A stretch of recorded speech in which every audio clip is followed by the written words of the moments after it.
Hi guys, and welcome to this episode on Make or Break. Today we're back to Christopher Dyer's Southern GT. And today we are going to be touching on a few things that we're going to be transferring to our GT40, and that is going to need a whole lot of measurements. I'm gonna skip my breaks, I'm gonna make mistakes. I'm gonna skip my breaks, I'm gonna make mistakes. I'm gonna skip my breaks, I'm gonna make mistakes. Look at beautiful stars, I wanna drive a faster car. On the previous episodes, I don't think I showed you around the front very well, so I think it's going to be really important that we get to that right now. A couple of things. This has pedals mounted on the top, which allows you to have more foot room inside, and that is mounted on a bracket on the front here. So we're going to open the clamshell up, and we're going to show you around the gubbins and the, I say the gubbins, but basically the mechanicals that are hidden inside a Southern GT. This is very pretty under here. You've got a battery, anti-roll bar, AC, and your brake reservoirs and your master cylinders. They are master cylinders because at the top.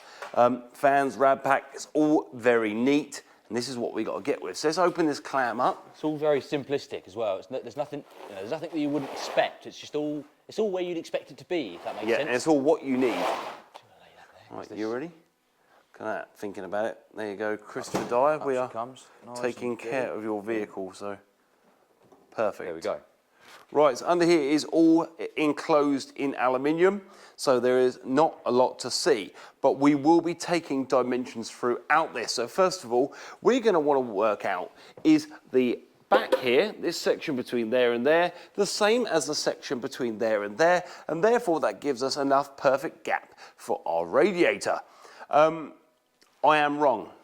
Everyone at home, I was wrong, and I'm more than happy on every episode to tell you all, Josh, I was wrong. So, It goes without saying. I know, it's pretty obvious when I sit behind a desk all day. So, I thought that the coolant hoses ran perfectly central to the vehicle. Yeah. And they don't. They run perfectly central to the seats, Yeah. but the seats aren't the center of the vehicle because of the big gap over there for the gear lever. So that's one thing I was wrong on. Number two thing I'm wrong, I don't know. Tell me in the comments below. I'm pretty sure I'm probably wrong on something else. Your hair doesn't look good. It looks great. Right, first of all, so we're going to go across the top of the strut towers here. So this is our strut tower, and we are looking at... So outside to outside, you are 760 millimetres. So that's 76 centimetres in l'anglais. And I should imagine it will be parallel. Just worth double checking. Pretty much. It does come out slightly. So it does. So it brings out to 80, yeah? Yeah. So 76 at the back, 80 at the front. So we do come out slightly at the front. Obviously, we don't necessarily have to. We can, because we're cutting the front of ours. We can go parallel if we want to. Well, we can go 80 at the front, 80 at the back. So what is the width of this? How thick is the bar that has been used on this 7GT? Is that 1 1/8 inches? Should be 28 mil. It's an inch. Yeah, 28 mil. But then this bottom piece that we have, you can't really get a tape measure around. But I have it on good authority that that's big. I think that's 38 mil. So is that the part that runs along the base of it to mount you to mount these lower wishbones? So that's what your lower wishbone's mounted to. Yeah, okay. And then there is a separate piece of steel which runs parallel with the floor, but halfway down your wedge, so you can just about see it here. Yep. Which will mount your top wishbone. Yep. So all we need really is like a three-pronged ladder effect. One pointing down, one going parallel, another one going parallel. When you put the camera above it, you can see actually that it comes to here, and then that swages out slightly. Yeah, it slightly tapers out from that point, doesn't it? I'm assuming it does that so that it's a funneling effect for cooling, and also it allows for a slightly wider radiator, which is a good thing. Yeah. But basically, if we can get to the bottom of the car, if I can feed this tape to the bottom of the car, and just measure the width of those rails at the bottom. Yep. Then we can transfer that measurement to the front of your car. I'm going to need a torch here, sorry everybody. So what we're doing here, what Josh is saying, is that down there, we want to make sure that our lower radius arms are mounted in the right place. And it does look as though they are mounted in, so to you, and there. So the lower radius arms, which are our lower wishbones, are mounted a good 2 to 3 inches in on my side. Yeah. So what have you got that side as a measurement? we've got. Are you on the inside of that? I'm on the inside, on the section? outside of that box section. Yeah. Yep. Okay, so if you just let go of your tape so I can just flip it. We are at 670. Okay. 670 is the outside of our chassis rails at the bottom. And up the top again? And up the top it's slightly wider, it tapers out. So that's 770. So we're 10 centimetres narrower on the lower. Sort of 760 because we've got that piece of trim, so it's more 760. Yeah. Okay. So that's fine. And what I've noticed is this bar here that drops down is up here. Yeah. Okay, so it's on our windscreen level, it drops down. Yeah. So I'm thinking we're probably going to put a bar all the way across and then we'll drop down directly off them, yeah? Yeah. Well, should we go and have a quick look at ours now that we've got that Yep. in our head, and I can just Perfect. transfer those measurements onto where our floor section is Back over to the shitty 40. and just see how much. So let's come across, so on these two here, which is, Just move all of that out of the way a second. There you go. Right. So from here over, which is going to be pretty hard to do. I'm shouldn't going to eye that, yep.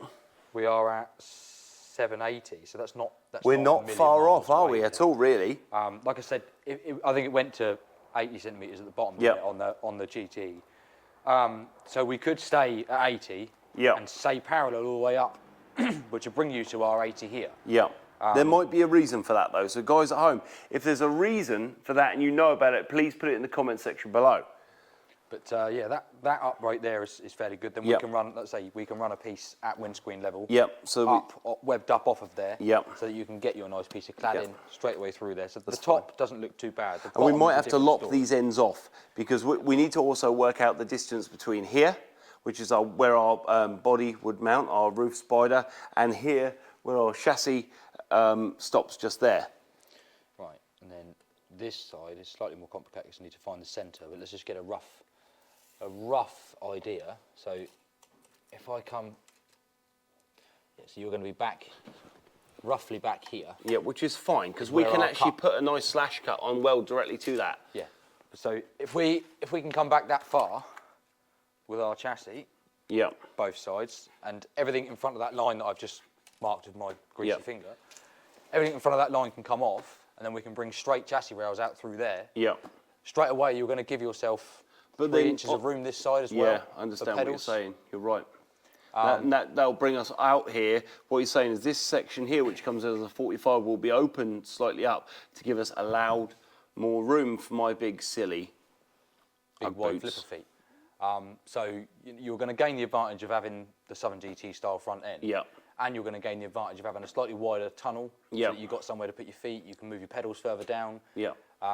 And because we're going to lose some of the sort of braces that are going to go on at the top, we'll also be able to bring that bulkhead up slightly. And make it look a lot prettier. And you'll be able to raise your column. Yeah. With quite a lot of relative ease. Yeah.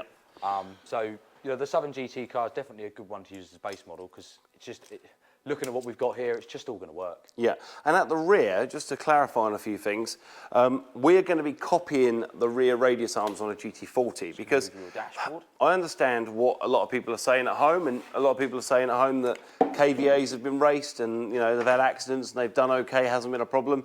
But for me, that slight incline on that angle there scares me slightly. I think it'd be nicer to have a big bar like the 7 GT come from here all the way down. So that gives us that sexy look. And obviously it makes it look a lot nicer because it's symmetrical. This bar here, our rear radius arm, will be moved and we'll make a nice bracket here and basically follow the design on the Southern GT, which will show people. So this one here, it looks like it goes straight, but it doesn't, it's slightly off, okay? And that bar there would also be here as well, at like a slightly 45-degree angle. These arms, we're going to cut this out here and we're going to put nice straight rear lower radius arms on, all with rose joints and big nice aluminium rear hubs. Shock absorbers, guys, I will alliterate it. Please put the comments below on what shocks you guys are using. What I'm saying there, guys, is this bar here. Look at it. It's about 2 inches thick, nice bit of solid tube, straight down in the same vertical direction, which I love. Radius arms once again to one side, and these sexy aluminium rear hubs, which I have good authority that they have been ordered So we're going to have some sexy Southern GT style rear hubs, which will be quite nice, and we'll get all them laced with new bearings. Yeah. I am in the process of speaking to someone. The lovely man at Tornado has been amazing. He has given me good authority to say that he can put the limited slip diff in the gearbox, and we really appreciate the offer. And with that, may be something we have to do.